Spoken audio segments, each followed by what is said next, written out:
me silence my phones. Get this thing ready. We lit. We live. We out here.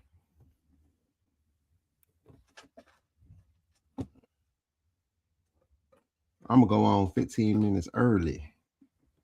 Going on 15 minutes early. Let me adjust my mic.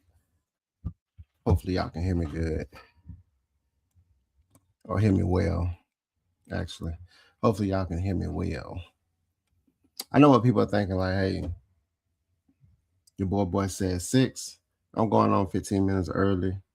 For those that pop in, appreciate you. For those that's gonna listen on the playback, appreciate you. I'm dealing with a really bad toothache, and it had my face swollen, so I might even talk a little. It might sound weird when me talking, so I felt like let me go ahead and get this show.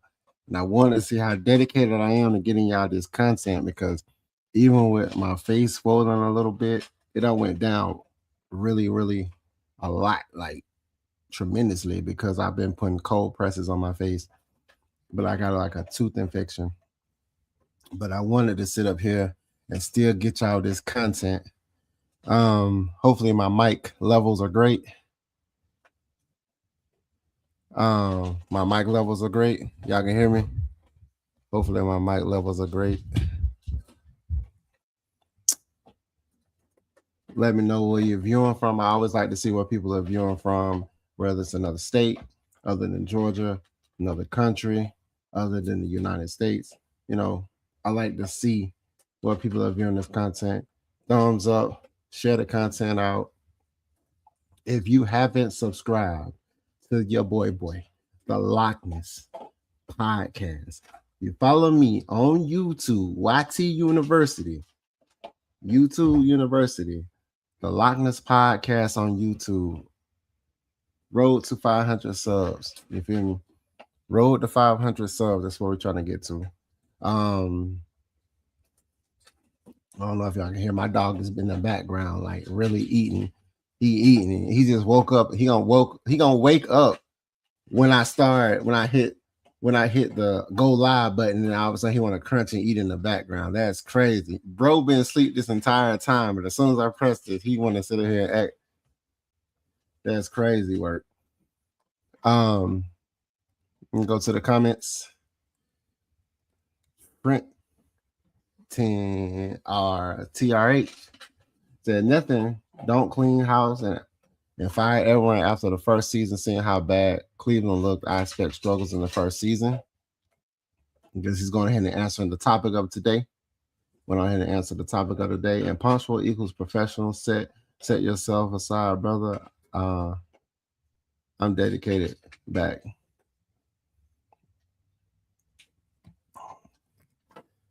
But still, the show must go on. Like I said, I'm hurting. Show must go on. You see my dimple a little bit too. This thing hurting, but it's just hurting. But hey, hopefully y'all can hear me. Feel like my levels are straight. So let me go ahead and get it thing started. Hopefully, StreamYard gonna do us justice. This is the Lochness. Let's talk about it Tuesday with the Lochness. Coming on 15 minutes early. I'm trying to do the new time, 6:05. 6:05 is the normal time. I'm trying to do this little 15 minutes early because, like I said, I am really, really, really feeling a toothache. But I feel like I still want to give y'all this content, so I'm gonna give it to you. So the topic of today is, what if the Atlanta Falcons don't win this season? That's the topic of the day show. So we lit, we live, we out here. Let's get to it. Like I said, the topic of today is, what if the Falcons don't win this season? We always talk about, all the great things, all the positive things. Let me sit this board down. He's moving too much. Hold on. Let me sit.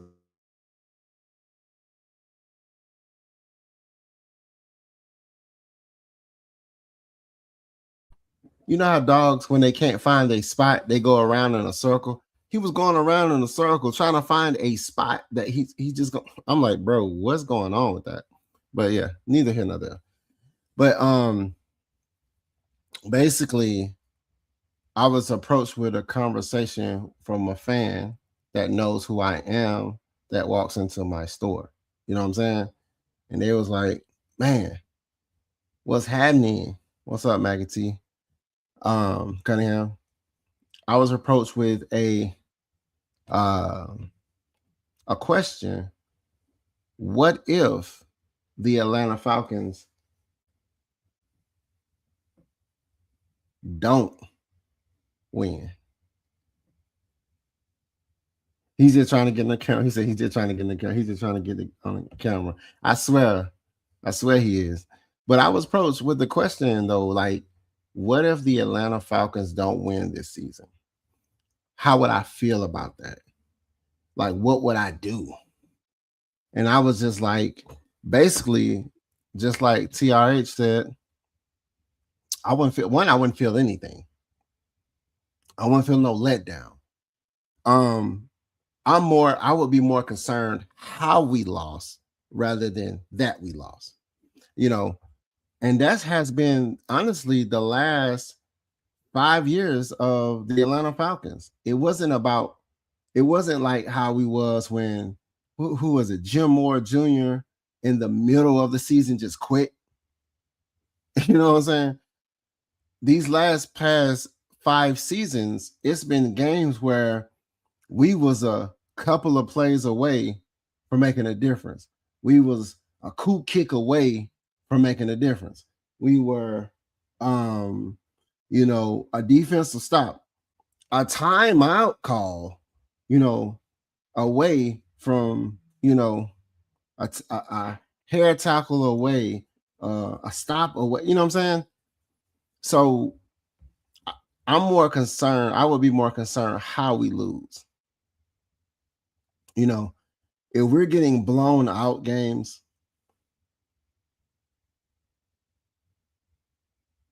then I would have a problem. But if we're getting games where we're fighting, but the other team, the better team prevailed, cool.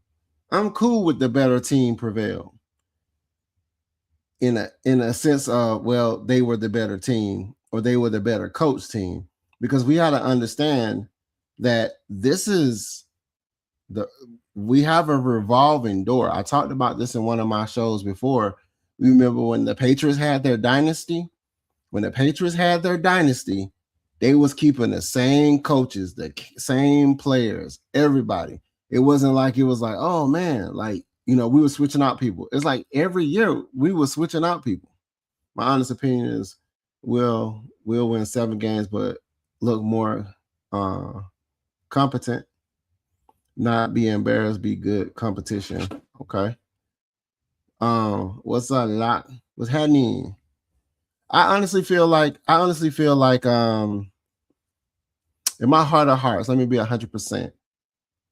I think we're going to get more than 7 games. I give us 10 games. I give us 10. I give us 9. I give us 9 is going to be okay, but 10 is going to solidify us the South. So just imagine we could have had 10, and I know woulda, coulda, shouldas. Miami, San Francisco, Miami, the Jets. You add those 3 games to last year, we will be 11. We will be 11 games. Like, you can outcoach the worst franchise in football right now, the Jets. You couldn't outcoach the Jets. You couldn't outcoach Shanahan when all of his starters were down. Damn near the whole starting squad was down. That wasn't players. That was coaching. Let's just be 100%.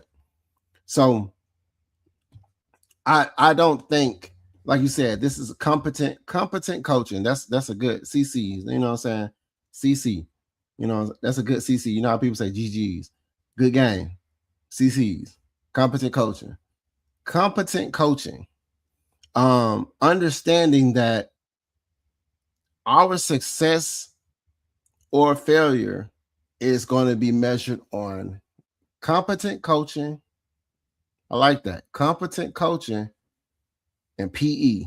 And when you don't go outside, hey, we're going to go play physical education. No, player execution. Player execution, how we work together.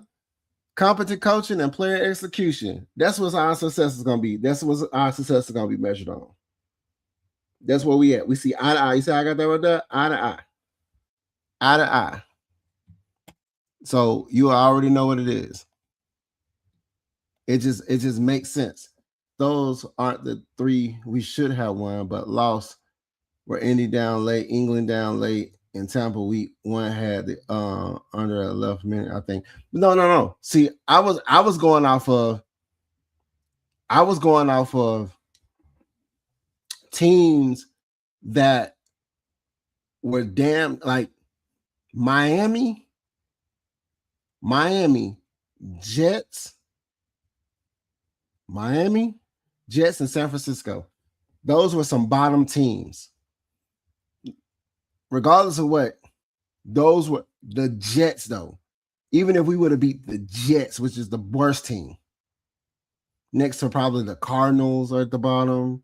Like, it's like I said, it's those. I'm just saying those teams. If we would have just beat one of those teams, if we would have just, it's embarrassing. It's embarrassing to me. You know what I'm saying? That's why I tell people, like, let me be the Atlanta Falcons hype man. Let me be the dude in the locker room hyping everybody up. Let me be him. Let me be that dude walking around with the jersey. Like, we got Freddie the Falcon, but we're going to be hype man Lochness. You know what I'm saying? He's going to be on my jersey. Hype man Lochness. You know what I'm talking about? Hype man, the hype man. Lochness, the hype man. And because I would have been like, bro, y'all had a goose egg against Carolina, bro. The next game you played against Carolina, we wouldn't have went out there like, you finna remember the Titans. You know what I'm saying? It was crazy. Like, what was going on? That's how you know it was a lot of stuff going on in that locker room. That locker room and those coaches and everything, everybody, it was a fire sale. Everybody damn near had to go. It was a fire sale. You said Miami finished one game behind us. But Miami can finish one game behind us, but they are still trash. They're still at the bottom, bro. They still trash. Like, if you want to take Miami out, even if you take Miami, okay, we're not going to talk about Miami. Let's move Miami out the way because they finished one game behind us. The Jets and San Francisco. Even if you take San Francisco off, the Jets, you know they're bad. We couldn't even beat the Jets. I even told y'all last year, I said, if we lost to the Jets, I'm not going to come up here and really do no shows. And I came up there. I really didn't do no. I was like, hey, man, you know, I literally didn't want to do no more shows. I was like, I didn't want to talk about, because you couldn't beat the worst team. And I know they'd be like, any given Sunday. But at the end of the day, people had to go. People had to go. So what if the Falcons fail this season? What does that mean? What does that mean to the organization? Does that mean, you know, we didn't do what we supposed to do? And I feel like you said, it's going to be competent coaching and player execution. It's going to have to be on point for this team to be successful. And and I know people are going to say, oh, it's the first year. Everybody got to galvanize. It was a first hit. Wasn't it a guy who was a first-time head coach who was in the playoffs? Who was on the Rams? What was he at? What was that first-time head coach? Was he with the Rams? Was he with the Rams? It was a first-time head coach. He made it into the playoffs this last season. What? It's like,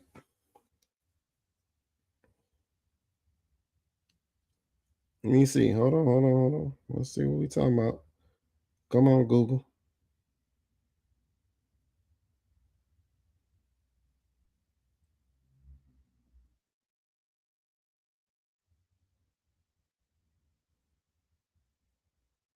Who was it? It was somebody. Sean McVay. I remember Sean McVay. No, it wasn't Sean McVay. No, it wasn't the Rams. Who was it? It was somebody in the playoffs. Who? Y'all can look it up. Like, who was it? It wasn't Sean McVay. Yeah, shut this out. Yeah. But see, the thing is, we need, you said we need our blinders. It was Seattle, I believe. It was Seattle. It was Seattle head coach.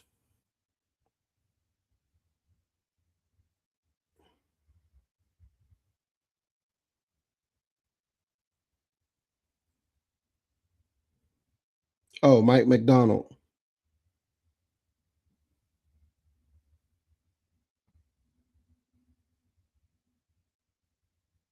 Said, yeah, Mike McDonald made them Super Bowl champions in his first. He took them to the playoffs, and then in his next year he won the Super Bowl. So it's not unfathomable. Listen to that big word, unfathomable, that we're not like we can. Don't think in y'all head that the Atlanta Falcons can't make it to the Super Bowl this year. Let's be 100% honest with ourselves. Like, any team can make it to the Super Bowl based off of competent coaching and player execution. So it's all about, like I say, they saying that everybody's buying into what they got going on. And this is the thing, like I told you about, even the Andy Reid situation. When he was with Philadelphia Eagles, he had his thing going on for years. He had Donovan McNabb, and Donovan McNabb was a beast. He always got there, but never got it. I always got there. I was in the postseason. I was, but never really won. You know what I'm saying? He had T.O., he had all these, it never moved over to the other side. But then when he went down there to Kansas City, he implemented what he had going on. Like I said, some coaches can bring that breath of fresh air where teams would galvanize and understand the assignment and execute that competent coaching. But understanding that we have a lot of moving parts on this team that is new. We have a lot of moving parts on this team that is new. So that's why when somebody asked me, they was like, what if the Falcons fail this season? What it is, I think if the Falcons doesn't be as successful as we would like them to be this season, what it does for Stefanski, what it does for Stefanski, I believe it puts a stain on his name again. Because every time you mention Stefanski, what is everybody talking about? What he did in Cleveland. Look what he did to Shador. And I keep telling people, we could sit here and think this man did Shador like that. All we want. I'm the head person in my building, in the store I work at, in my 9 to 5. I am the store manager. If none of the people do what they need to do up under me, my DM, who's above me, is going to say it's my fault. How you think head coaching is?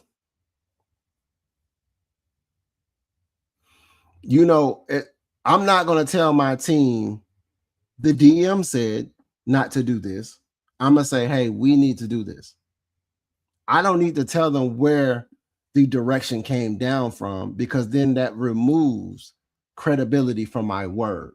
So nobody will listen to me. They'll be looking for somebody above me to tell them what to do. Understand? So just like when my DM has an RD that's above him, if the RD tells my DM, he's not going to be like, well, RD said, do this, man. No, he's going to say, hey, Lock, this is what you need to do. Or Ty, this is what you need to do. And then I'm gonna tell my team, hey y'all, this is what we need to do. How we know they didn't tell him up top, hey, we're not playing Shador. We don't care how many jerseys he's sold. He's too flashy. He's too flashy. You know what's funny? One thing about us melanated brothers and sisters, what people don't understand is we're flashy. We're very confident and we're flashy. Nobody was saying nothing. And I know this is off subject. Nobody was saying anything to that quarterback. What's his name? He used to have all the chains on, and he had his shirt open. What's his name? That quarterback. What's his name? He played for Minnesota at one point in time, I think. Oh my goodness. He was like wearing the shades in the interviews, and dang, what's his name? Nobody was saying, hey, he's too flashy. Even Johnny Manziel, he's too flashy. Like, where's the money? Like, no, it's because some people feel like when you're young, you should be relishing in the opportunity. You shouldn't be coming with jewelry and big earrings on and having, look at him in like how he was in college. Like people have a problem. Some people have a problem with seeing somebody, because my thing is, if it translates to the field, it translates to the field. And then, like I said, understand too, Shador didn't look that good out there on the field either. And it has sometimes even the people that you're leading, they might not, if they ain't messing with you, they ain't messing with you. They might not block as hard. Pause. They might not run them routes as fast.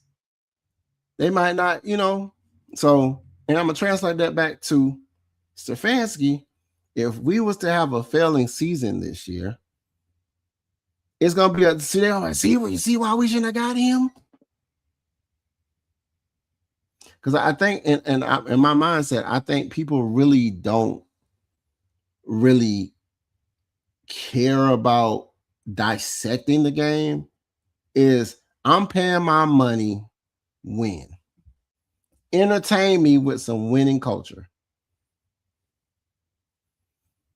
But then when you look at, dial it back a little bit, we look at Raheem the Dream's team. He was actually one game more successful than Arthur Smith's team. Now, it didn't look good. It wasn't, I didn't even allude to the fact that this man laughing and joking and kissing other men and stuff on live television, and it's like you having too much fun right now. And we're in a losing culture. Like, we're losing games that we should be winning. You just having fun and he high-ing. And like, that's what we doing. I guess he's enjoying his job until he no longer has it. When they said, and I shouldn't even, this ain't got nothing to do with what I'm talking about. I'm going to allude to something else because it just hit me.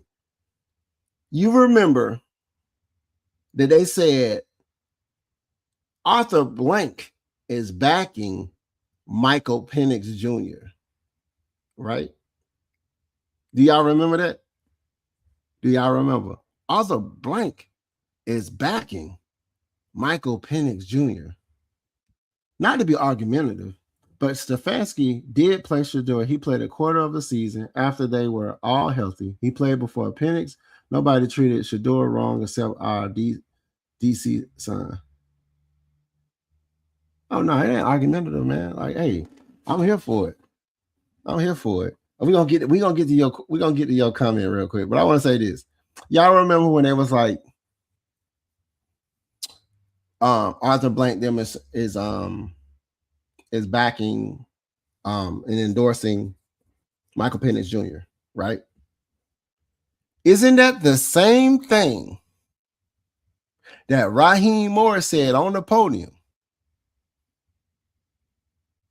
I'm the head, like he was the head coach.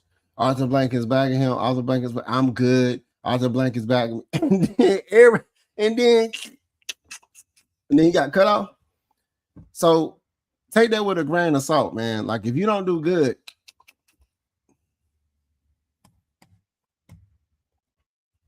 I just want to mention it because I thought about it. I was like, wait a minute. He said the same thing. Raheem was talking about how the organization is backing him and, whoop de whoop, this, that, and the third. And then at the end of the season, he was gone. Just saying. I'm not saying he didn't place it. That's not what I'm saying. I didn't say he didn't play Shador. What I said was when it comes to making those decisions, sometimes it be higher ups. Have you ever watched a movie and you see it's a editing mess? That means the production team couldn't do what they wanted to do because the people who paid their money had their hands in it too. Sometimes that's how organizations are. People like Jerry Jones, they'll do the Jerry Jones. Like, hey, I want full hand, I want hands on. It's my team. I want hands on. Some people have that influence. Hey, you lead the people. This is what I want you to do. Because sometimes we want to turn blind eyes to stuff, and then we want to make everything about race and this, that, and the third. Cool. But we also got to understand that sometimes we have to follow suit with the hierarchy of a business. Every organization is a business in football. It's a business first. And if you know anything about business, my guy, you already know it's a hierarchy, unless you the top dog. He played before Penance. Nobody treated Shador wrong except the defensive coordinator son. Oh, yeah, that's what I'm saying. No, I'm not one of the ones like, yeah, you see what you did to Shador? You see no. If my boy would have went out there and looked like he would have went out there and did what he was supposed to do, then we wouldn't be having this conversation. They already had too many quarterbacks on their roster. They'll just let you know where they are in Cleveland. They had like 6 quarterbacks. It was like, what you doing? They'll let you know. They was like, what? So that's neither here nor there. But so I want to get into this real quick. Like I said, I have a short show. I'm trying not to talk as much when I'm talking. Versus the fans versus the refs. Versus the fans versus the refs. This season is going to be predicated on our success if the organization don't have to face the fans. If they don't have to go against our own fans. If the Falcons don't have to go against their own fans, we're going to have a successful season. If we don't have a successful season, they're going to be going against their own fans. And what I mean about going against the refs, that means if this organization, this team going out there on 3 phases of football, like I talked about, and they're not executing on 3 phases of football, and then they're expecting to get calls by the refs, we're going to be going against the refs. I be getting tired of them saying, man, the refs, you see them, they're not doing what they're supposed to be doing, because they're looking for calls. But if you go out there and you put them points on the board and you put it out there on the field, I always allude to this mindset or allude to this mindset. Well, yeah, it was a mindset, really. When Roddy White went on national television, do y'all remember? And my boy was like, they finna start respecting us. They finna respect us. I don't know. I forgot what he was on, First Take or something. He was like, yeah, they're going to respect us. You know, they finna start putting some respect on Atlanta. And the first thing that came to my mind was, go get your respect on the field. Go get your respect on the field. Man, that's the realest thing any Falcons fan has said in 4 years. We can't fight each other. I'm being 100%. This brain right here, bro, I'm thinking of stuff. Versus the fans versus the refs. If we I done heard so many fans like, man, I can't stand being a Falcon fan. Then don't be no Falcon fan. I'm like, bro, and then don't show up for the team. You see other teams in our stadium lit. Even if their team is losing, they still come to the stadium and represent the team. They even said it before, like last year, they were talking to them in the pressers. They were like, hey, hey, man, the Dirty Bird Nest. It made me feel good to be a part of the Dirty Bird Nest. I'm like, okay, you feel me? Let me step up. Because it made me feel good to be like, hey, I'm over there in the nest. They're like, they be swag surf. It's cool. But then they'll be like, when you getting booed by your own fans and this, like, can you see how, if you ever been in a Mercedes-Benz Stadium or any Falcons game, and we going against somebody at home,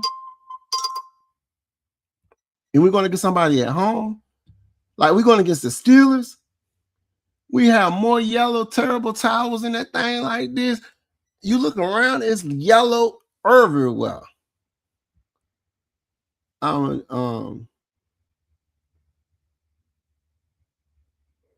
You a WVU football fan. I think we won 3, maybe 4 games in our coach's first year back.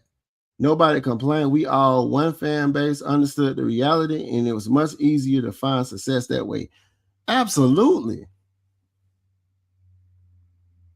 He said the NFL don't like us for some reason. I'm going to be 100%, and then I want to get into this. I don't think they really mess with us anyway.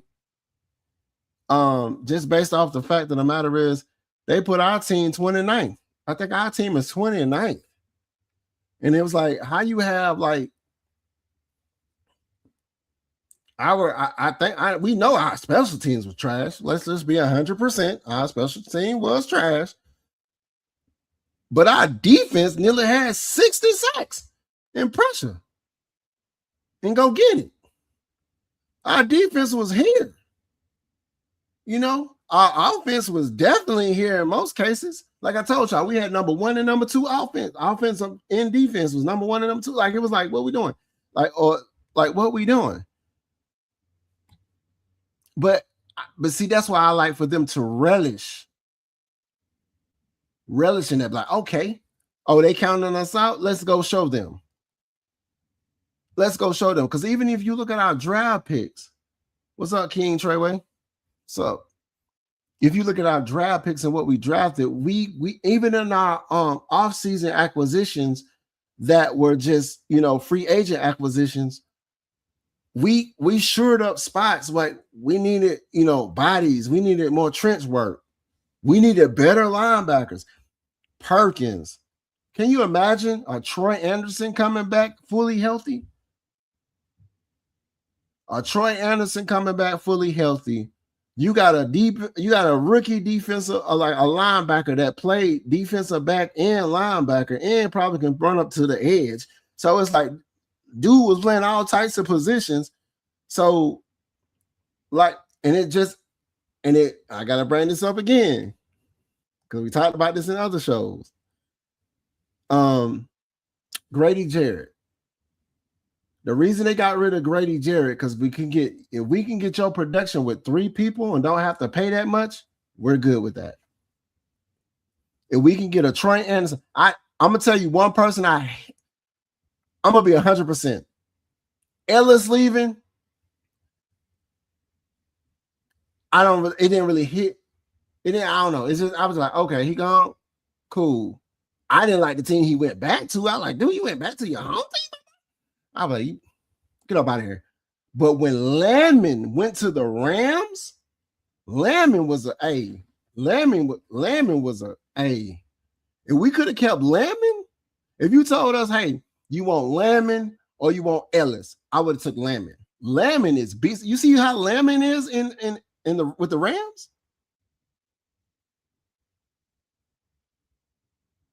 Just imagine our Perkins being that guy.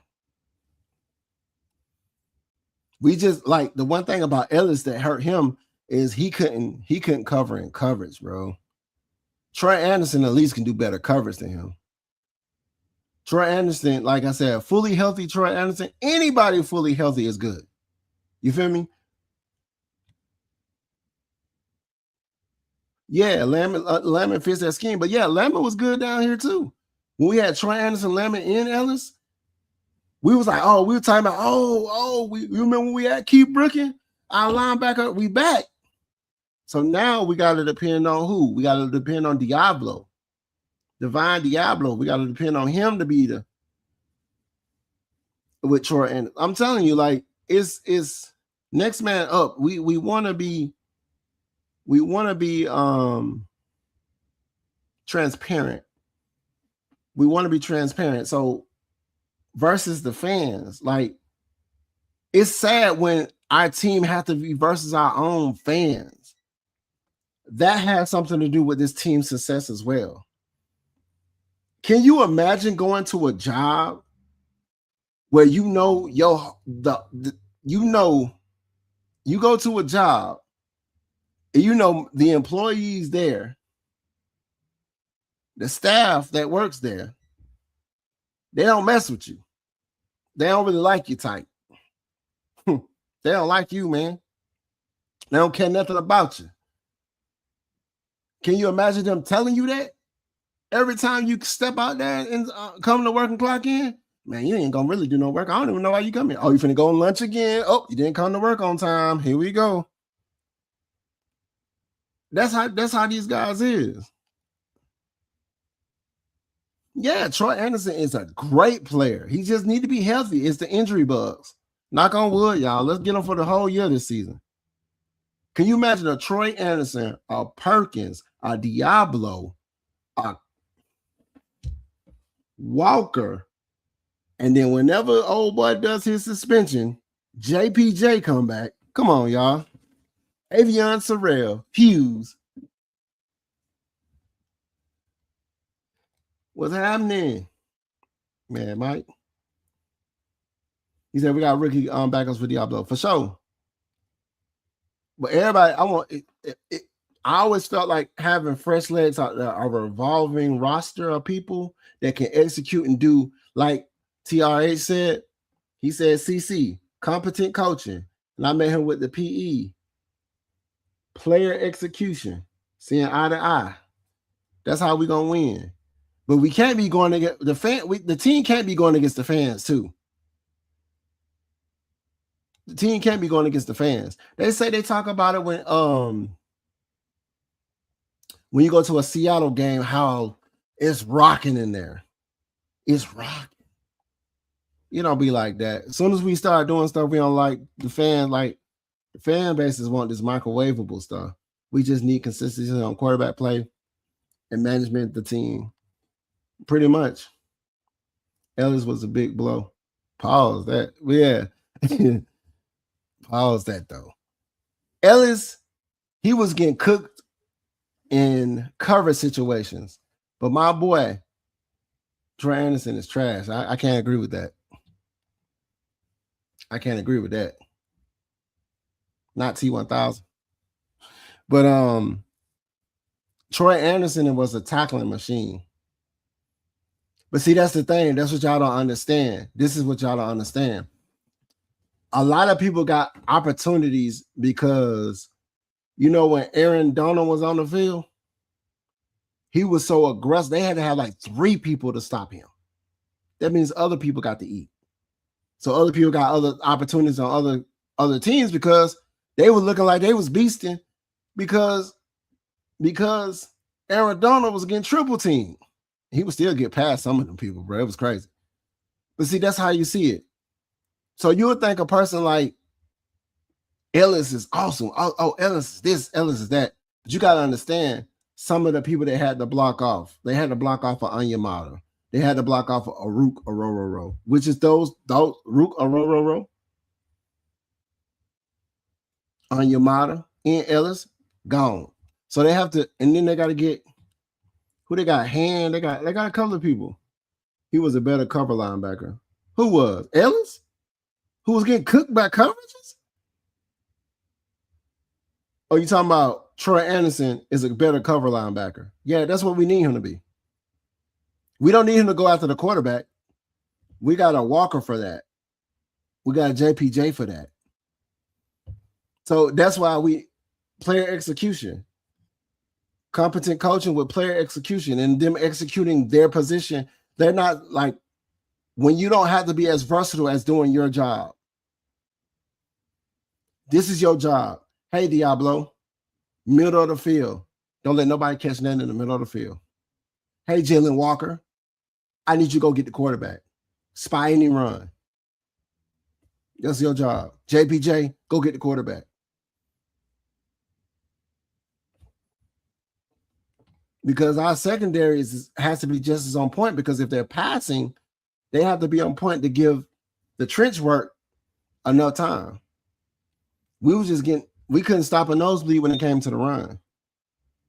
So like I said, we just need to, I don't want this organization going against the fans. Come on, y'all. Come on, squad. And then the refs. Go out there and execute your game so you don't have to worry about getting the calls. I be getting tired of people being, they know they be holding. He was tackling Kyle Pitts in the middle of the end zone with the ref like this looking, not saying that. They looking, but then it was like, are you serious right now? We can't expect those type of calls to be called all the time. I know how some players get a friendly whistle. They had a whole meme when Grady Jarrett threw down Tom Brady. They had the little pillow, putting him down pillow, and they was like, oh, rough and not passer. It was like, what are you talking about? Personal foul. Stop it. Get help. So we just got to go out there and execute. It's going to be frustrating. It's going to take time. Y'all got to understand. We got 17 weeks and a bye. It's going to take time. But we give them grace. Let's give this squad grace, man. Because a lot of people are really saying, he said Hughes ain't starting. I really think they should do Avion Terrell like they did AJ Terrell. They put AJ. You know when we picked AJ Terrell? I remember all of this, but I've been here. When we picked AJ Terrell, you know people didn't like that. Now he's like eventually you'll get cooked. Let's get it 100%. Sometimes AJ Terrell does get cooked. But if you throw on his side, one thing AJ Terrell wasn't and isn't, and some people try to expect AJ Terrell to be a Jalen Ramsey. AJ Terrell ain't Jalen Ramsey. Jalen Ramsey was like, give me your best receiver. I got him all day. That's Jalen Ramsey.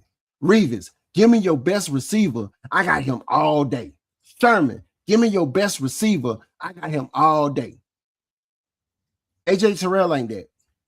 AJ Terrell is on his side, you ain't catching nothing. You might get one or two, but you ain't catching nothing. He ain't following the person. So he's doing his job. So the people in the middle in the zone has to do their job. And the person on the other side, secondary, has to do their job. That's how we're designed. We're designed a man, like a zone-ish man defense, like it's a zone defense. That we play a zone defense. Hubert plays a zone defense. Man coverage. We don't do man coverage. We do zones. How you think Xavier Watts got 5 INTs sitting in the zone, spying the eyes of the quarterback, seeing which direction everybody moving, jumping the route. He did it 5 times. If he would have caught 6, he would have beat Deion Sanders' record. But he got 5. He's tied with Deion Sanders' rookie record. So Billy Bowman, like I said, bro, we have a squad, man. We really do. Oh, hold on. The refs gave Brady that call on Grady disappeared from the league, or at least from the NFC South games. Yeah. Nah. He said he got to move call him. I'm back. Avion Terrell has done nothing to prove he's guaranteed to be better than Hughes, which people would respect with the job of being started in the NFL. See, that's not like with me personally. I just said I would want him to be like how they did AJ Terrell. They put AJ Terrell in there. Bow. Go out there and show us. Even after people hated the fact that we picked him. Now that people love the fact. I'm gonna be 100. I'm gonna be 100%. Whoever's on the other side of AJ Terrell, which could be Hughes, because Hughes ain't bad. It's like people have to stay healthy. If people stay healthy,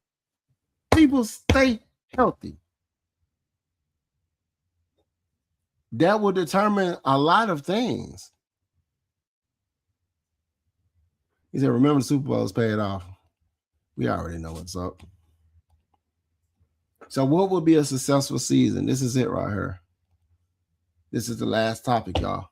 I was gonna give y'all 30 minutes. Y'all got me in here 45 minutes talking on this bad tooth in a swollen side of my face a little bit.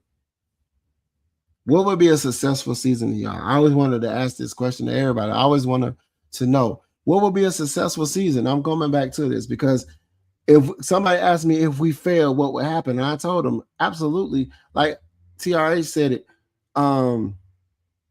nothing, because we have to give these guys grace.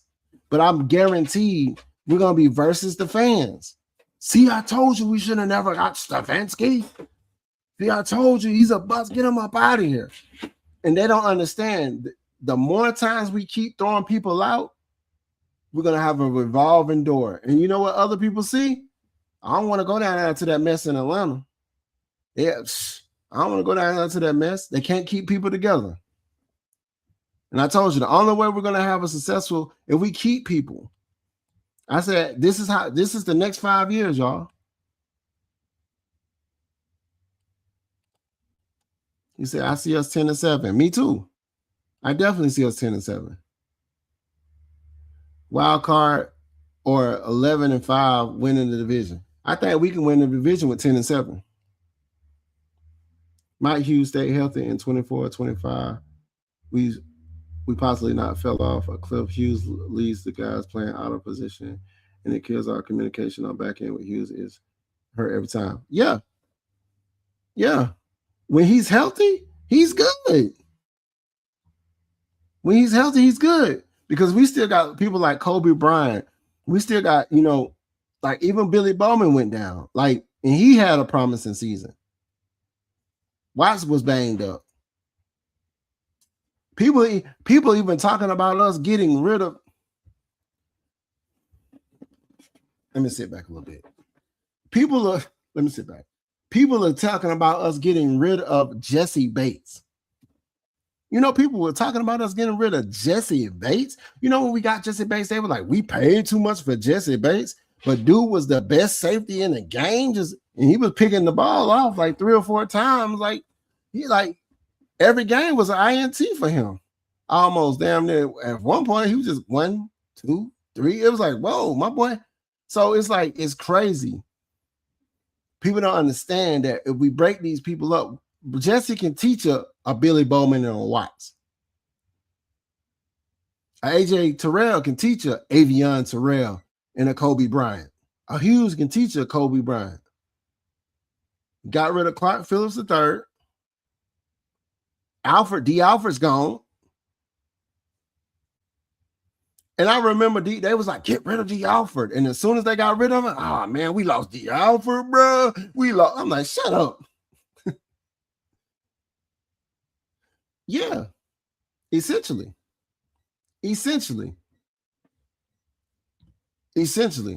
Only thing that I have a problem with AJ Terrell. Shout out to AJ Terrell, because I do have an AJ Terrell signed jersey. Only problem I have with AJ Terrell, and this is just me being nitpicky. My boy be going for the big, he be hitting the hit stick out there. He be mad at hit sticking out there. And then he'll celebrate before the whistle blow. It was a couple of times he hit the person. He jarred them. He out, and they still up a little bit, still straggling for some more yards. I was like, whoa, my boy, you celebrating too early. That's it. Besides that, I like them. I'm really interested to see how we fare without Bowman. Or Alfred. We literally can't afford any injuries in the secondary. We are paper thin, and thinner than last year. So Billy Bowman ain't coming back? No, he was hurt last year. He's staying out another year? Sheesh, hold on, man. I ain't really worried about Alfred. It was Clark Phillips III, and Clark Phillips III, who was lost. I had high hopes for him, lost. And then D. Alfred.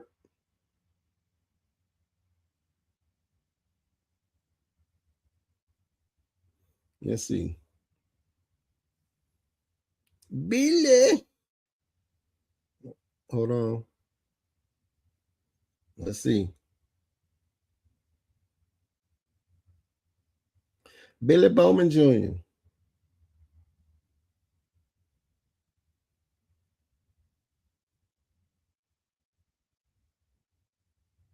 No, he's still with us. His Achilles, though.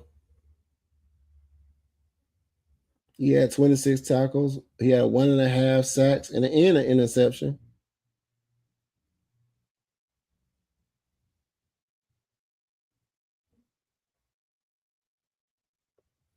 Yeah, I think he's gonna be straight. We still got Billy Bowman. We ain't got Clark Phillips III, and we ain't got D. Alfred. But I still think, Watts. Like I said, everybody do their position. I would compare AJ more to Champ Bailey in a lesser sense. I think, I wouldn't compare. I would say because Richard Sherman was aggressively handsy. Bro used to hold to save his life. Because I seen videos of him going against Julio, and bro he had to help. I mean, he was getting cooked with Julio. He was pretty much holding Julio to some play, and then sometimes they had a bad throw for Julio. But Richard Sherman was getting cooked. You know how they'd have a bad throw and then they'd celebrate. Yeah, I told you, like, bro, you was holding my jersey in my arm. You was hooking my arm and stuff. They wasn't really calling stuff. I can't see Billy being anywhere near where he was at the start of the season. If anything were to start, I doubt it, probably 4 weeks at least. I mean, the great thing about having somebody like a Avion Terrell is, and like a Tua to Michael Penix, is you got somebody that can sit in that spot and hold that spot down for you. It might not be the same, but you also, it might not be the same, but it gives you enough time for you to gradually get to where you need to be and get healthy. 1 through 4, nah, absolutely not. Nah. Now it's thunder and lightning out here in the ATL. But yeah, so a successful season. Like I said, I'm going to end this because it's starting to lightning, and I don't want to be on electronics when it's lightning and stuff. Because this computer, I don't think it's hooked up to a surge protector. But a successful season to me is us. I really want us to be in the playoff. Where's Clark Phillips? He gone. They cut him. Clark Phillips is gone. To be honest, hard to say because I like Billy a lot, but honestly, we may never be the same after Achilles. Hey man, it was only one person that came back from a leg injury like that. I can't talk with my mouth. I'm telling y'all. And that was the running back, Adrian Peterson. When this dude messed up, he had 2 bad knees and all this stuff. But this dude came back with the vengeance. That's why I was saying in one of my shows, I said, whoever his Achilles person was, and ACL and NCL and MCL, all this, whoever his person was, they need to contact that guy. Because when Adrian Peterson came back, dude was running over everybody. I don't know what they put. They put like some robot leg. You remember on Batman? On Batman, when they got that little ring thing around his leg on the Nolan Batman with Christopher, like they put that little ring thing around his leg and it hurt him, but then he kicking the wall and it crumbling like the bricks. They need to go ahead and put something like that. They must have put something like that on Adrian Peterson's knees or something, because this dude was running over everybody when he came back. So they need to, whoever his physical therapist was, they need to give that person to Michael Penix and Troy Anderson, All of them, because I swear, dude came back like he was a new person. Yeah, Peterson was hell when he came back. It was like, what is going on? So whatever he did with his knees, Michael Penix Jr., you need to go out there real quick, my boy. But yeah, a successful season to me is win the South. You win the South, you already got a guaranteed home game in the Mercedes-Benz Stadium in the playoffs. That's why I'm telling y'all now. Start saving your coins for that playoff ticket. Start saving the coins now. Just start setting $10 aside, $20 aside, $20 aside, $25 aside. Make a whole nother account. A whole nother account. Go get you a Chase account or get you one of them Kroger. What's that bank in Kroger? I don't know. It's a bank in Kroger. What's one of them banks? One of them small little banks in Kroger. Start you an account. Put $25 in there. They send you a card. Cut the card up. Because most of the time, when you cut the card up, you don't have access to it. You ain't finna wait to go get your money. You ain't finna go over there and get the money. So, and you're just gonna keep putting it in there. Hey, I want to deposit $10. I want to deposit $20. And you just save that money. So when playoff time comes, you're gonna have that $400 or $500 for that ticket. And if they don't make it to the playoff, you're gonna have $400 or $500 to do something else with. You put another $1,000 in there and you try to get in the Dirty Bird's nest, you'll have $1,500 to get into the Dirty Bird nest, to cheer on your team. Or you can take $1,500 and go to the home side and play, like, you know. He said, what are your thoughts on young quarterback Kobe? Development. That's why we got veterans around him. Develop him. He's a great player. And he has a chip on his shoulder. Anybody that feels like they snuffed him, because they always talk about he's undersized. Take him to the right room then. He said AP was an exception to the rule, but the medical team did well also. Yeah. Like I said, find out who he talked to. Talk to him. Hey, bring him in. Hey, I would rather you say, would you want somebody getting knowledge from somebody that went through the experience, or is getting knowledge from somebody that say they went through it and you've seen their results? Because, like, you think about it, this dude was running, hitting, bouncing, spinning, so trucking on people. Michael Penix has to bend down and move back and move a couple of, and he can't do that. That's what I'm saying. His mobility. You look at Michael Penix. Look at the film. Dude, his footwork was atrocious out there. You know it. Be 100%. When you see Michael Penix footwork, it was atrocious. I don't know what I was looking at. I was like, what? Who's teaching him? TJ Yates is teaching him this? It was crazy.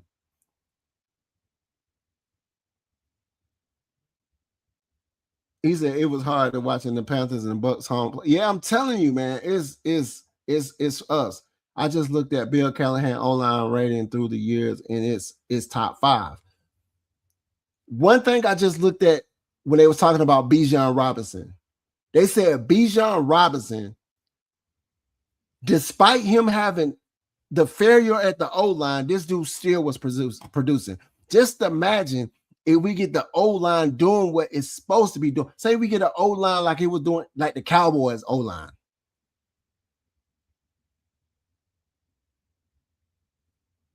Cowboys has always had an O-line.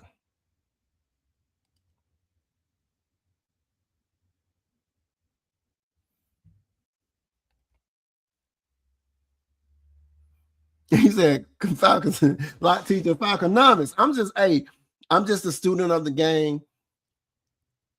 I understand so many things when it comes to the game. I research, I look at stuff, I write notes down. I'm a brainiac type dude. I like stuff like this. It's exciting to me. And then when you just know, when you have the knowledge, you use the knowledge. Kobe's biggest downfall was drafting Avion to play the same position. Yeah. Because he can be a rotational piece. He said our O-line is about to take off this season. Yes, because of TRH. Trenton said we're going to have competent coaching. We got coaches that know how to coach. Say what you want about Stefanski, but he's also a coach that went through adversity. He's been on top and he's went through the stuff.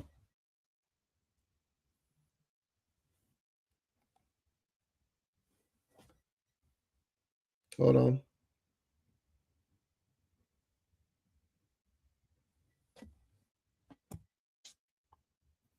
We just got some special teams together and defense keep teams out of the end zone. Yeah, our special teams was atrocious, y'all. Our special team was dismal. It wasn't there. We wasn't playing all three phases of football. And then when we played good offense, good defense, our special teams would hold us up. And it will create opportunities that made it hard for us to bounce back from. The coaching staff did fail Penix. Absolutely. His footwork last year was the worst in the NFL, worse than Mahomes on the run. I'm telling you, bro, I looked at his footwork and I swear to you, I was like, what is going on? My dude was just like, he didn't know which way to turn. I was like, somebody's not teaching him. I was like, bro, they got to get rid of all these guys. Every team Bill Callahan has coached has been first or second back multiple seasons. That's what I'm saying. They don't like sometimes, man. People don't understand. Some people can get the people down here. You know, that's all I'm saying. Because some people can look at a head coach and be like, I'm not finna blow with him. You see how some people can look, they can do the eye test and say, hey, I'm not finna be with that head coach. And that's what I'm saying. They ain't putting no respect on, you know, Ian Cunningham or just a Matt Ryan name, because president of football, Matt Ryan can be the ones who's making them calls. Hey, Bill, such and such and such. Come down here, let me talk to you. You know what I'm saying? Raheem ain't got that type of clout. We didn't have one. Hell, we didn't have a offensive coordinator that knew how to play call either, or design plays based off the personnel. Absolutely. I believe we're gonna make a run for the Super Bowl. It's not impossible saying that we're gonna go to the Super Bowl. It's just we have to beat those teams. We have to show up. We have to show up for each other. When you look to your left and you look to your right, them players on that team, those coaches on that team, this city, the fans, we have to look to the left and the right and be there for our team. And it's gonna make a difference. We show up.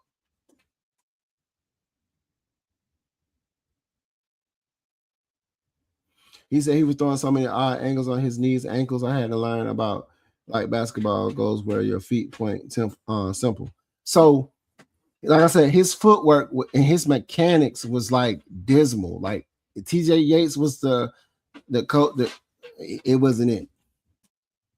We have a quarterback coach now. He's been working with Penix on his footwork. Great.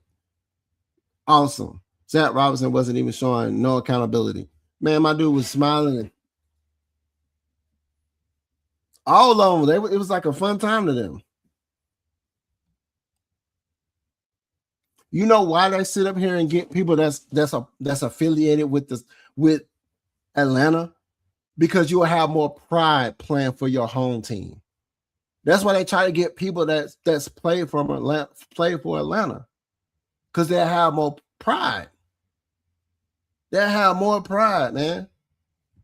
That's when they go back and go get other players that play Leonard Floyd and all these people. Like they ain't trying to get all of these people because you will have a pride for your city. So when you plan for your city, you're gonna go out there and put it out on the line.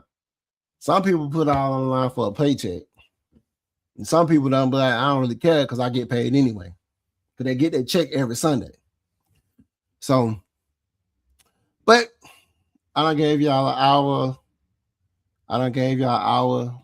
Appreciate it. If y'all haven't followed the Lochness on YouTube, Road to 500 subs, I need you to go follow me. I need you to go ahead and tell your auntie, your cousin, your mama, your brother, your sister, you know, grandbabies, you know, make an account of your grandbaby name. Everybody just make an account. Just click on the Lochness and put that notification bell and sub, thumbs up, leave a comment in there and say, Lock, I got you 5. I got you 5 people subscribed. Hey, Lock, I got 10. I'm going to tell you like this. If you, let me see, you can get some people to subscribe and you tell them people when they subscribe, they put in the comments, such and such got me to subscribe. The people who can give me the most subscribers, that's how we're going to do it. People who can give me the most subscribers, man, we're going to do something for you. We'll do something for you. I think we're going to be sweet in Tampa Bay Buccaneers, but it's not. Yeah, I'm waiting for us to play Tampa Bay so we can go ahead and splash them. Because they be trying to make storylines. Baker Mayfield saying Stefanski, now you're going to see me twice. Shut up. Shut up, man. Y'all got rid of Evans. I really wish, you know who I thought? Just saying for shits and giggles, if we would have picked up Evans. If we would have picked up Evans, just cause. Just on some, we ain't gonna pay you that much money, my boy, but you finna go against your team, so you can go ahead and do what you need to do. He get hurt too. But he's consistent though. I love to play devil's advocate, but Zach Robinson is 100% better than Tommy Reese.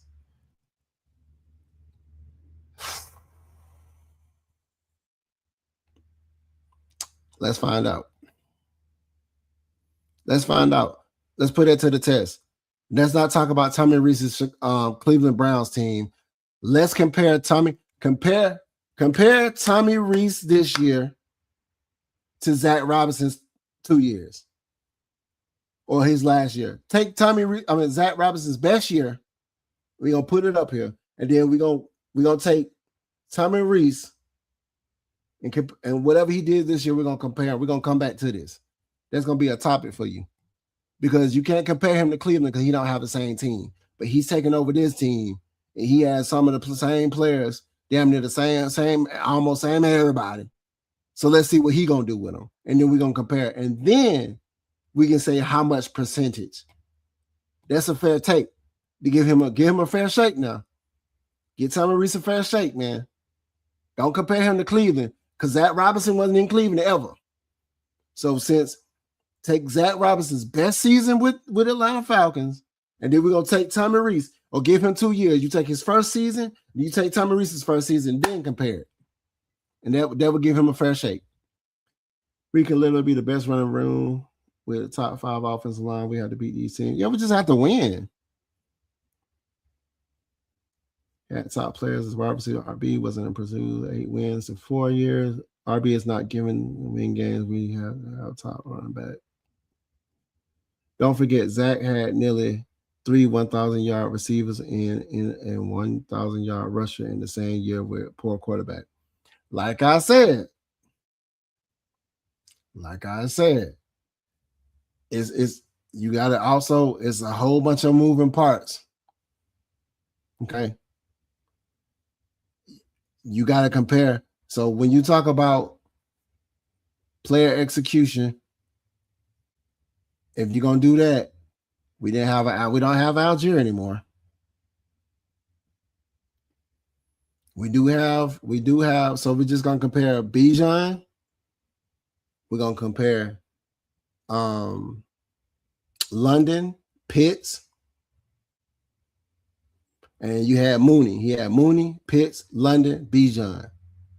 Right. So now you take Mooney away, you put a Zachariah Brents there, but you can't really say that because we got Dotson. I guess a lot of moving parts. So just take that statistic, what you said. We had 3 1,000-yard receivers in a 1,000-yard rusher. Okay. So Tommy Reese gets us. See, this is the thing. It's going to be hard to measure that because what if we have more wins? What if we have more wins? We have 2,000-yard receivers in one. So that's gonna mean is that gonna mean Zach Robinson is better, or is it gonna be Tommy Reese is better if we have more wins. Because we can stack stuff all day, but if you ain't winning, we don't give a shit about that. That's what I'm saying. Like, so we can have stats all day, but if they're not winning, I'm going to give you a comparison, real life comparison. LeBron James, he's going to be statistically the best in GOAT in every category, right? But he's not the GOAT because he ain't got 6 in a row. You know who got 6 in a row? Michael Jordan. But guess who has more than him? Robert Horry. Guess who has more than him? Bill Russell. So what we talking about? You know what I'm saying? But winning means more. Because my boy been there 10 times, only got 4. Michael Jordan been there 6 times, 6 rings.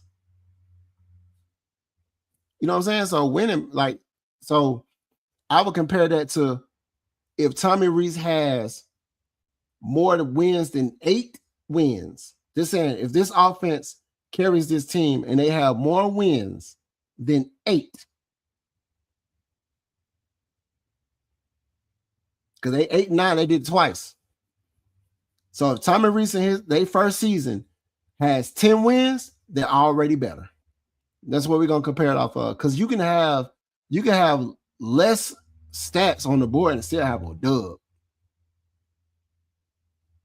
Yeah. So we saying it like this. The Falcons season this year, they have more than 8 wins. I'm gonna need all of y'all to give Stefanski, Tommy Reese, they flowers. Because a lot of people didn't even want Stefanski here.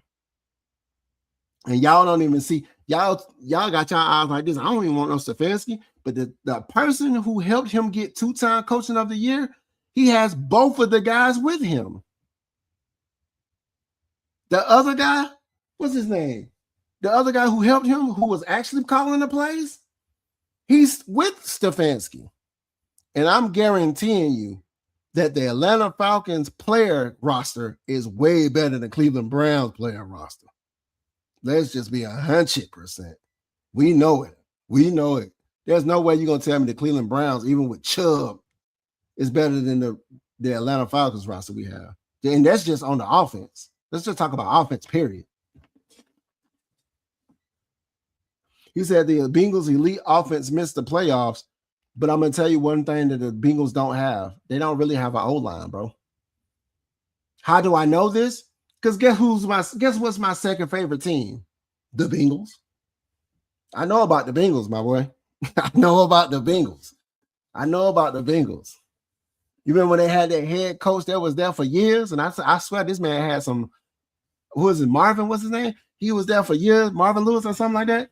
And they was like losing forever in a day. And I was like, he must have got some dirt on somebody because they're not firing him and they ain't had no winning season for years. If the Falcons have the worst offense but win 9, head coach of the year 3 times as Reese is the man. I don't care. That's what I'm saying. We're not going to have the worst offense because we have the best offensive player in Bijan Robinson. We have top 5 tight end in, you guessed it, Kyle Pitts. Regardless on his production or whatever, he's still top 5. Like, I wouldn't even say top 5. He's probably top 10, but he's up there. Name me 4 other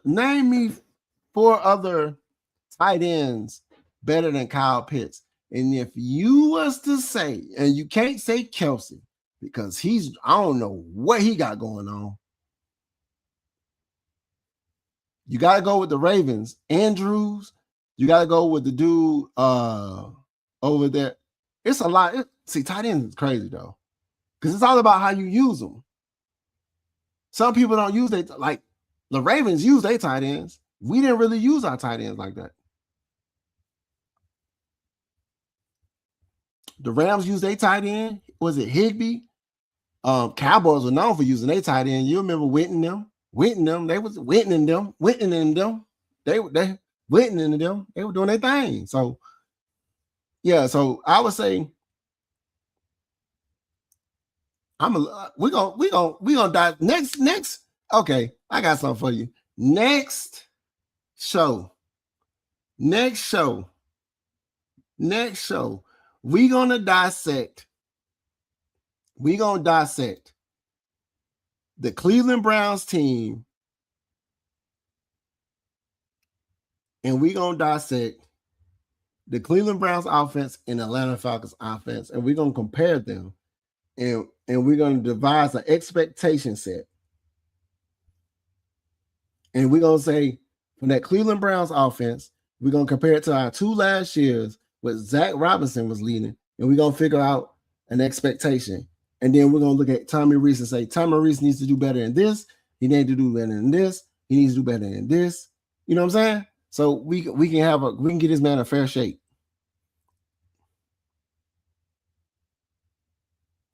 He said, I've been debating about Drake London all week. I have actually moved him up list, to be honest. He's actually was putting up top 2-3 receiver numbers. He got hurt. I'm gonna be 100%. Him being hurt came out of nowhere because he did like a handstand, and then all of a sudden, my boy is hurt when he scored. All of a sudden, he hurt. But I think what it is, it's a lot of BS that was going on in the locker room. So people fake injuries all the time. When they don't want to play for somebody, my knee. But you grab your elbow. It's my knee though. So it was a lot of BS going on in this last season. Let's just be 100%. But we're gonna have to figure out a measurable for Tommy Rees. We're gonna compare Zach Robinson's offense because you're gonna throw it up there. So we're gonna compare on what Tommy Rees needs to do to, like, what is, like I said, that's how we're gonna measure this a successful season, on how we're gonna measure what Tommy Rees needs to do, because we can't compare him with Cleveland. Honestly, we need to take what Zach Robinson did, and you got to also understand, and I said this, and they mentioned this in another podcast I was listening to before, even with poor offensive line play, Bijan Robinson's own athleticism and elusiveness got him so many. He was just that good. So even with the play was being trashed, his own athleticism, so I guess you can't really give that a measurable to Zach Robinson because he called a BS play in the offensive line, bro. It's a lot of moving parts. But we just gonna say, for the sake of argument, the play that he called, or play that was called, we don't know who was calling plays these days. They'll say that this person calling plays, but this person calling plays. Whatever. But moving forward, we're going to, my next show, I'm going to break down everything that happened with Zach Robinson being here, and we're going to devise and come up and conclude with some measurables that Tommy Rees needs to succeed, have the same or better to be considered better than Zach Robinson. Because you said Zach Robinson was 100% better than Tommy Rees. And I'm going to be 100% honest with you. I can't agree with that. Because we have to give this man a fair shot with the same team. We can't compare the Atlanta Falcons to the Cleveland Browns. You can't. I would never do that. Cleveland Browns have been no way you can compare the Cleveland Browns to the Atlanta Falcons. I would never do that. So what we're going to do is find out what everything Zach Robinson allegedly done, because we're just going to say, because the offense was successful, is going to trickle down to him as a coordinator. Even a person that's on the bench that don't get any playing time, if the team wins, they won. That's pretty much essentially what it is.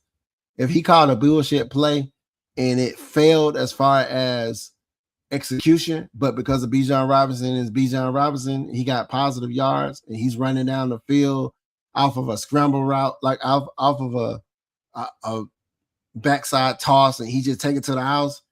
That ain't really Zach Robinson, but it trickles down to the offensive coordinator. So that's how we're gonna figure it out. We're gonna figure this out. The one thing that I found hard with Reese is actually Kevin, because Kevin called two plays 2 years in a row. On both years, the offense was so bad. We have the job of Reese, and it looks similar.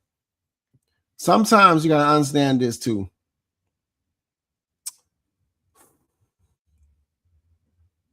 Sometimes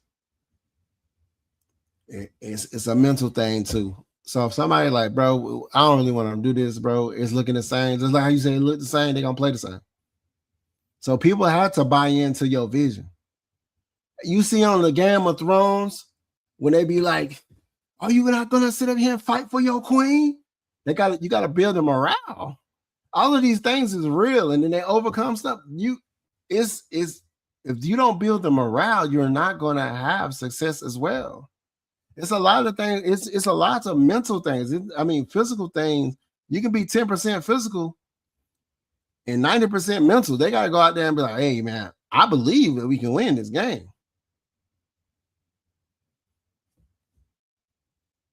It's just like when we was playing, Tampa Bay. We got all the way down there and Coop missed the kick. Michael Penix got him down there, but Coop missed the kick. And after that, Arthur Blank was hugging him and telling him, yeah, go ahead and get in there and get your wing plate, my boy, because we finna go ahead and empty out your locker. He hugged her like, yeah, let me tell you, man, you'll get your ass up out of here. You gone now. Yeah, go ahead and get your wing plate, my boy. Don't even come back. And then all of a sudden, Cool was gone. That's what I meant. Reese's vision, extension of Kevin's vision, no doubt. Tommy looks up to Kevin.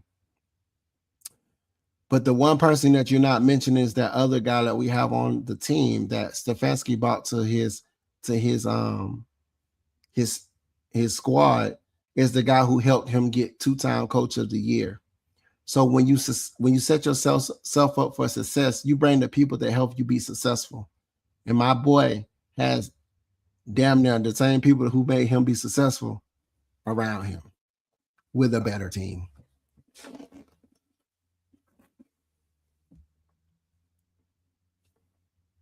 That's all I'm gonna say. He said, you losing all y'all games this year. Veteran. What team you represent? What team you represent, veteran? Before we get out of here. What team you represent, veteran? Yeah, Alex Van Pelt. Yep. That's the person who helped him get 2-time coach of the year. That's the person who was calling the plays. He said the Panthers. Okay. All right, my boy. So, damn well.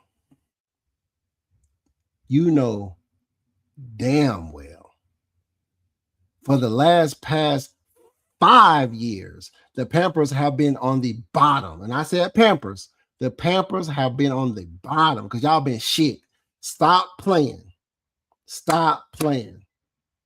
Y'all did good this last past year. Give y'all flowers. Y'all put up a goose egg. We put up a goose egg on y'all. Y'all give y'all flowers. But you can't be 100% knowing that Bryce Young, after they benched him and stuff. They know the Panthers have been trash the last 5 seasons. Y'all had a good season last year. I give y'all that. Let's just be 100%. I'm gonna be 100% real. The Falcons been better than the Panthers. And bro, we were all the same last year. Take that in mind. Tampa Bay, Atlanta Falcons, and the Panthers. We was all the same. We was all 8 and 9. Were we not? And before that, y'all was down there with Louisiana. The Saints are like, you and the Saints were like at the bottom. Nobody talked about y'all. They was really talking about Atlanta Falcons and Tampa Bay. Let's just be 100%. Stop it. Get help. In my Michael Jordan voice. Stop it. Get help. You know that. Let's just be real, man. I know you trolling. But let's just be real now. Let's just be real. Y'all ain't did nothing over there. Yep, the Pampers, bro. Y'all know y'all ain't shit, bro. You know it, I know it. But I appreciate you for coming by, bro. Come out here and talk your shit. It makes it very fun. As long as we keep a respectful mind, it's all good. It's all love over here. 30-0, we're not the same. You right, but our records reflect the same. We're all 8-9, my boy. That means this year, we're going to see what's up. I want you to come in here. Every time we play the Pampers, I need you to come in here, throwing your flag up. Throwing your flag up. Come in here, do your thing, speak your piece. I even put the link in there. Let you come up and talk your junk if y'all win. But if y'all lose, I got some pictures in my phone of people I walked up to that lost, that were talking junk, that played for Tampa Bay. I took pictures with them, dude, looking like this with his face and stuff. I was like, yeah, my boy. He said, I'll be back. Be back, my friend. Hey, I'm here for it. I'm here for it. I'm here for all of it. I'm here for all of it. But yo, I'm about to get out of here because it's about to get ready to be 7:30. And I think the Lady Birds come on at 8. So y'all go check out the Lady Birds. I think they're going on today. But and then, like I said, go to anybody that's representing the ATL or representing that's good Atlanta Falcons content. Tell them that the Lochness podcast sent you. Tell them, hey, I always believe in sharing content out and want people to represent other content creators because that's just can be to me, that's another collaborator that I haven't collaborated with. And a potential collaborator, man. But it's raining out here. I need to get to this bank. I need to get to this ATM machine to deposit this bread. Because I'm thinking about getting me another jersey. I don't know who else gonna be. It's either gonna be Avion or Zachariah Branch. I ain't made a decision yet. I ain't even got no new London yet. London's my guy. I don't want to get no Kyle Pitts jersey until he signed my old jersey. That's how I feel about that. So anybody that know Kyle Pitts, tell them the Lochness podcast said, when we down there, because I'm gonna bring my jersey back. When I'm down there, the 3 or 4 days I'm down there at training camp, my guy, I'm bringing my Kyle Pitts jersey. Only thing you got to do is be like, hey, man, which one of y'all the Lochness podcast? I probably had a shirt on. And I'm like, hey, it's me. And then you just take my jersey, sign it. We take a pictures up throwing deuces, and I'm all is forgiven. Until then, win, lose, or draw, I don't run. You feel me? Ladies, I'm there. Yeah, you say ladies, I'm in there. The White Fire go crazy. Yeah, bro. I got the Vapor Fuse stitched $215 Bijan ones. 2 of them. I got the red one and the white one. And they was $215 a piece. The Vapor stitched on the field, actual authentic, like it's the authentic shit. It was $215. And I got them. Got 2 of them. I got 2 of them. They both Bijan. So I'm gonna go ahead and get, I gotta get that white red 5. I gotta get that number 5, bro.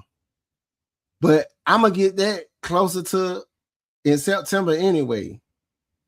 It's best to get I'm gonna be 100%. It's best to get y'all jerseys now. Because once the season starts, it's gonna be hard to get them unless you get them into like you go into the actual stores. And don't wait till we start winning.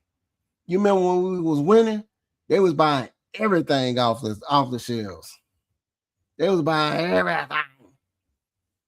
So he said you got a spider sense when detecting Aints fans. I could personally do the same. Yeah.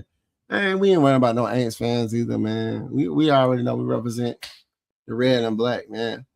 Tell them to pull up. See, people only, when people pull up the most, if we lose to one of these teams, that's when they come in. I told y'all. But as soon as we win, crickets.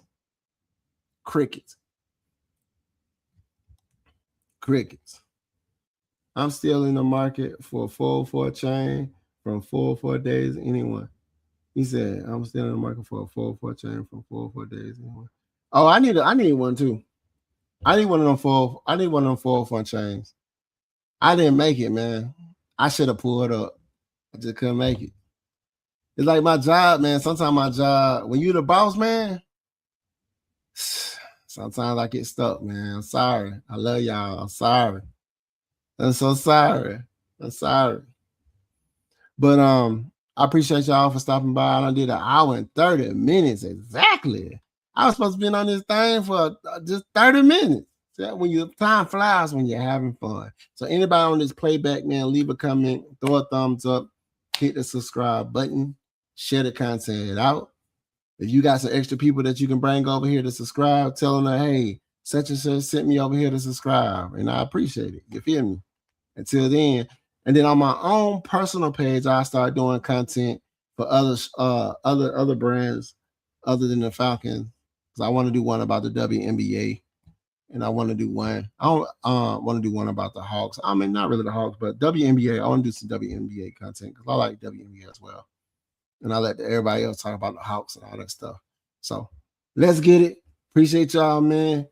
Appreciate y'all for showing up. If you haven't subscribed, subscribe. If you throw a like, share the content out, man. Your boy will be back next Tuesday where we're going to break down what Tom and Reese needs to do for this offense to be successful to over and supersede Zach Robinson's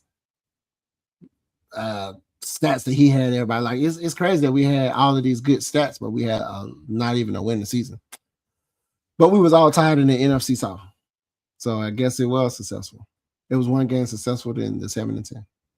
Appreciate y'all, man. Go check out the Lady Birds if they pulling up at 8. Peace out.